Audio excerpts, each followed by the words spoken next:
Hello everyone, and welcome to this edition of Midwest Ag This Week. I'm Stu Ellis. I'll take care of the chores today.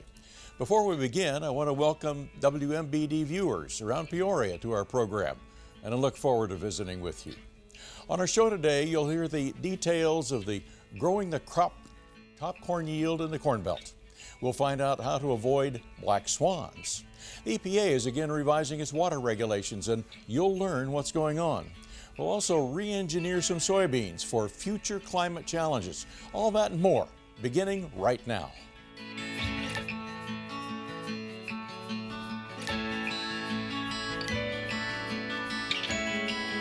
Welcome to Midwest Ag This Week with host Stu Ellis. For the second consecutive year, the perfect rain has fallen on Troy Uphoff's corn near Findlay. And for the second consecutive year, he's been a top winner of the National Corn Yield Contest. Rain is needed, but what else is needed in his formula to raise the best yield in the Corn Belt for conventional production? It's an honor that my family and I have worked very hard about.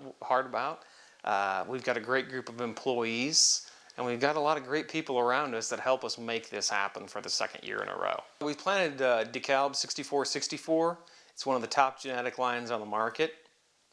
Had a great year with that. About 355 bushel to the acre. Moisture was very abundant, and tile systems really paid. Fertility recommendations come from Dr. Fred Belo at the University of Illinois. So we go off the U of I's recommendations, and those recommendations allow, and we just raise the recommendation to what a 300 bushel the acre yield would be. And so we actually utilize that very well.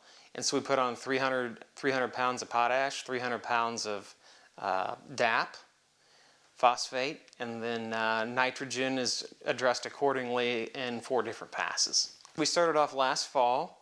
Soil temperature was below 50 degrees with 140 units of N with N-Serve, followed by this spring with a pass about 45 units with our chemical, followed by a second pass to late stage side dress. We had a tremendous amount of disease pressure, and disease hit late, so essentially we applied a pass of fungicide pre-tassel and after tassel. So we had 2 passes there. That ultimately ended up averaging about a 20 to 40 bushel the acre increase over our 1 pass fungicide. The plant population on the plot this year was 38,000 actual stand. So we planted it there on May the 4th, May the 5th, got along really well with that. And Mother Nature helps a lot too. Mother Nature allowed us to grow a good crop. She gave us about 3 to 4 inches of rain, not 8 inches of rain like some of my friends up around Blue Mound and Booty had that first 2 weeks of July. What is your challenge in farming next year? Risk management educator Steve Johnson, retired from Iowa State, says it's going to be managing revenue risk, and he suggests some deep exploration of all the crop insurance options and then protect your revenue risk should there be a black swan next year.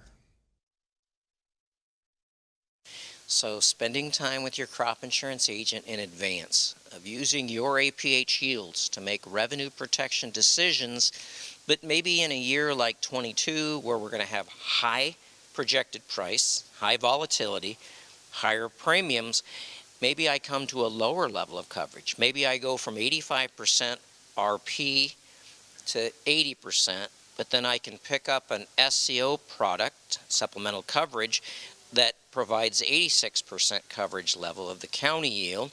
But here comes the interaction with ARC PLC. If I take SCO, I can't take ARC County. So I just made my decision. I'm going to use SCO on corn. So I'm going to have to take PLC through the FSA program. But if you're not going to take supplemental coverage option, SCO, make this easy. Take ARC County at the local FSA office. Do it online and get it done, and then focus on these shallow loss products. The Fed says 3 interest rate hikes in the coming year. How bad is that going to blow the farm economy out? I've seen Farm Credit Illinois, Compare. I've watched them for 5 years preparing farmers for this day when we're going to have interest rates. We heard today interest rates are probably going to be like they were in 17 and 18. And the likelihood is, I don't think the interest rates are the driving force of crop revenue risk. I think the driving force is A, the inflation and supply chain issues on the cost side, and then what happens if we grow large crops, or what happens if we have a geopolitical issue? What if Russia goes to the Ukraine or China goes to Taiwan? I think those are things that we cannot control, but we can control those decisions regarding managing crop revenue. That's what we've got to be very focused on. Focusing on an umbrella. That's right. We actually have some rain in our forecast this weekend, Stu, and after that, it's actually pretty quiet, so no more of these big ups and downs with our swings and our temperatures like we've had the past couple weeks. Well, that'll be good. Everybody likes stability. Yes, yes. Give us some. We've got some stability. Not only that, it's also normal, too, which is also going to be a nice change of pace here. We do have the chance for some rain showers as we go throughout the rest of our Saturday morning. After that system that departs the area, though, we expect high pressure to come into play, and that high pressure will keep things very quiet. We're actually just going to let this animate here. No real big systems expected to come on through the area for the next week or so. That's going to be nice and quiet as temperatures are going to be generally in the 30s and 40s. You'll see that our precipitation forecast is going to be higher in the southeastern corner of our viewing area. Farther closer to I-55, we've got less in the way of some rain showers. But this will really be all done by the time we get to Saturday morning. Once we are done with our rain showers, it's then actually a fairly dry forecast. Our 8 to 14 day outlook, which does take us almost to the end of the year, calls for things to be a little bit drier than normal. Our drought monitor, as you can tell, has seen some improvement, especially in the western states where there are still a lot of drought issues there, but we've had a lot of rain in the lower elevations of California and a lot of snow in the upper elevations of California. So when we have the next update come out next week, it'll likely look a lot better. Our drought monitor, though, for a lot of the Midwest is pretty good. Near the Chicagoland area, north of there's some spots that are a little dry, but otherwise, a lot of the state is looking to be very good. You'll notice, though, our temperatures, not very big in the temperature swings ups or downs. We're actually very close to normal in the 30s and 40s for most of our forecast. And in terms of any big cold weather outbreaks, all that cold weather is still bottled up in Canada and is really not expected to make its way into the lower 48. We might have some cold days here across Minnesota and North Dakota, but for the most part, though, a lot of the lower 48 will be relatively quiet. So Stu, like I said, one of the nice things with this forecast will be it's very stable. We don't have a lot of big temperature swings up or down, and hopefully that will be good for especially locations that have to clean up from the tornadoes that we saw last week. It should be a nice quiet forecast for them. All right, Jack, thank you much. You're welcome. See you next week. Yes. Coming up, a little bit of water and EPA right after this. Welcome back to Midwest Ag This Week. The EPA announced earlier this year that it would rewrite its rules for managing water, scrapping the EPA regulations from both the Obama and Trump administrations. Environmental Policy Director Lauren Lurkins of the Illinois Farm Bureau says we're getting a glimpse of what's going on. Back in early summer, the agencies, the EPA and the Army Corps, said they were going to start 2 rulemakings this year or before the year end to rewrite the definition of waters of the U.S. That would be the definition of features on the land that they have federal jurisdiction over. So what happened was last week they actually started that process by publishing their first rulemaking of 2. So we're right now in the middle of a 60-day public comment period where the public can actually see the 290-page proposal and then also comment on it. And then EPA and the Corps will take all of that into consideration. I'm not going to ask you what's all in those 290 pages, but give us a sense of what it says. Right. So the main point that we're hearing from the agencies is that they want to take this back to the foundation of the 1986 version of the rule, plus some Supreme Court cases. What's important to us in ag from what we have seen is it's a return to the significant nexus test. Does your activity on the land have a significant nexus to water that's navigable? That can be problematic for folks because they may not have the technical ability to make that call on the fly on the farm.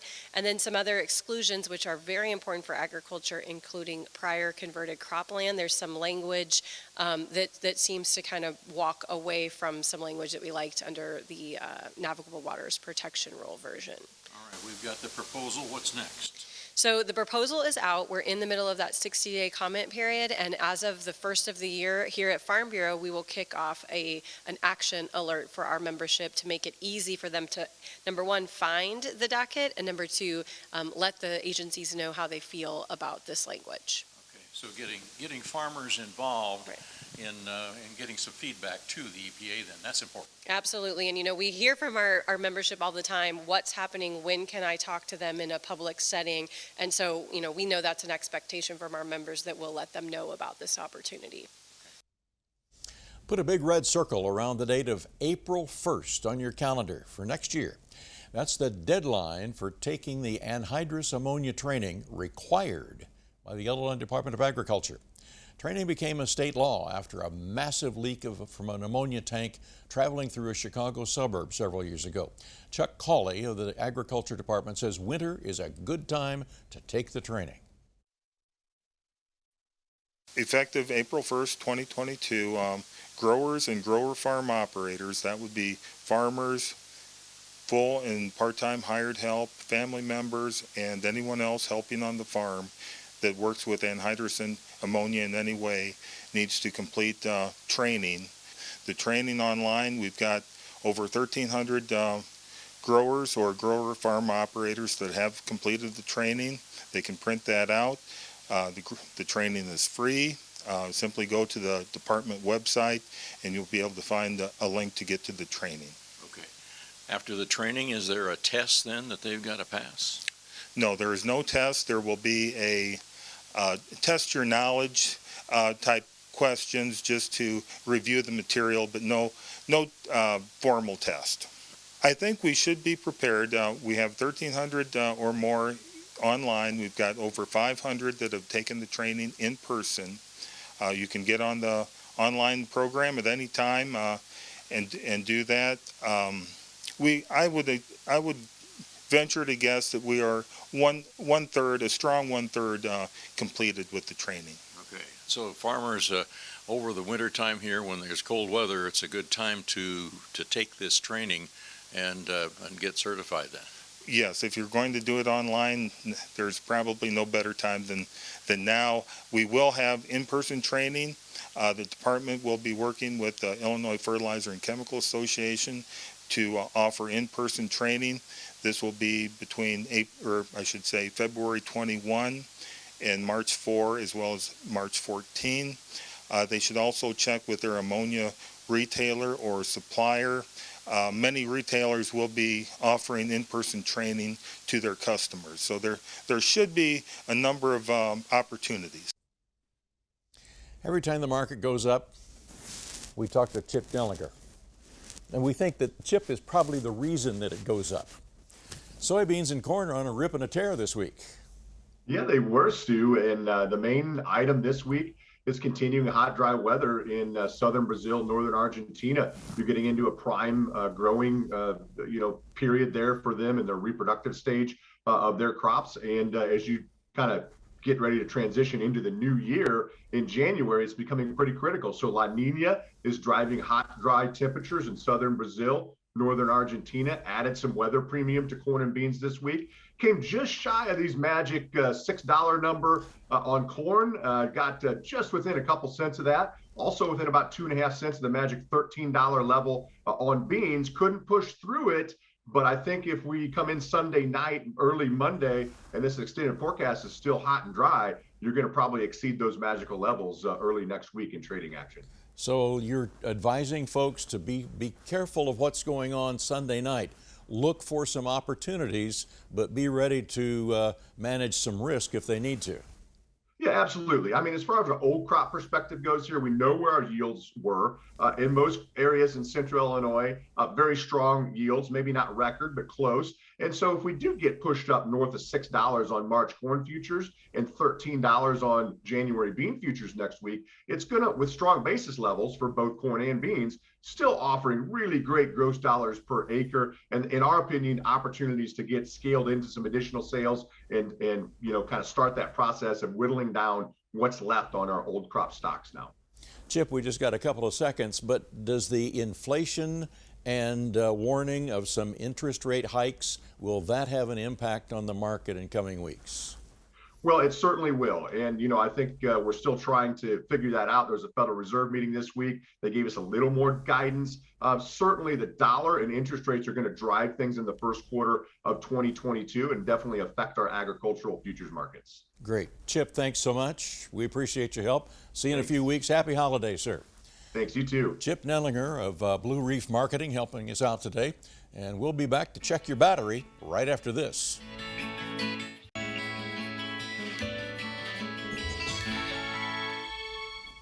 Well, you and your farm equipment may be ready for the winter, but are there some batteries on your tractors and your combine that are maybe not ready for the winter?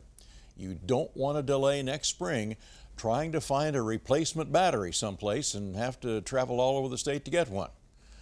Let's take a look at battery protection over the winter.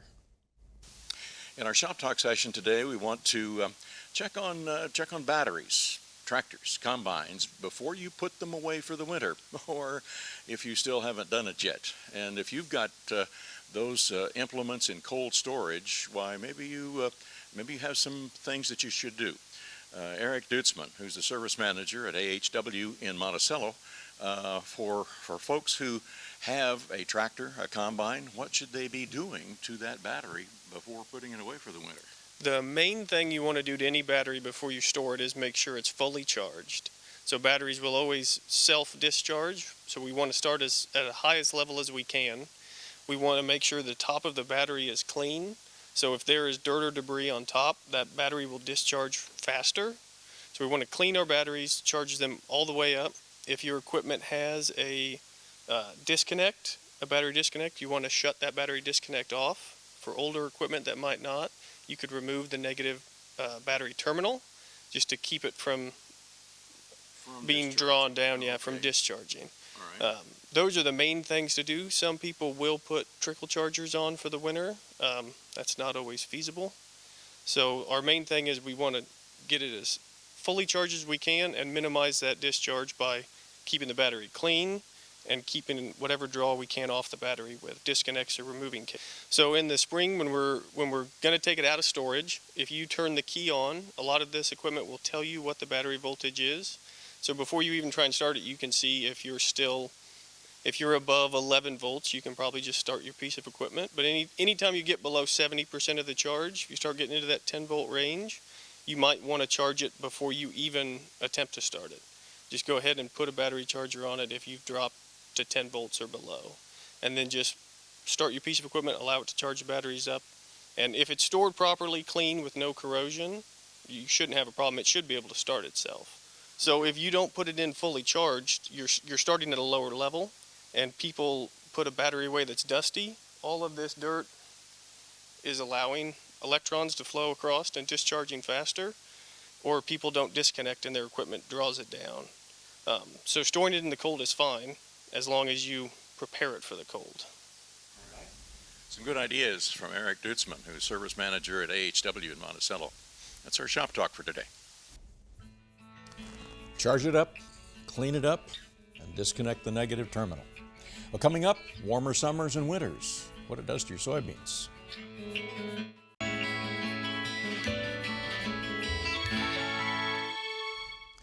As the Corn Belt records warmer summers and winters, many farmers are wondering about the impact on crops such as corn and beans. Dr. Don Ort is concerned also. He's been engineering soybeans to be able to withstand the challenges of higher temperatures. And that's today's research focus at the University of Illinois College of Aces. Well, we know that the climate is changing, and it's changing over terrestrial areas much more rapidly than it is globally.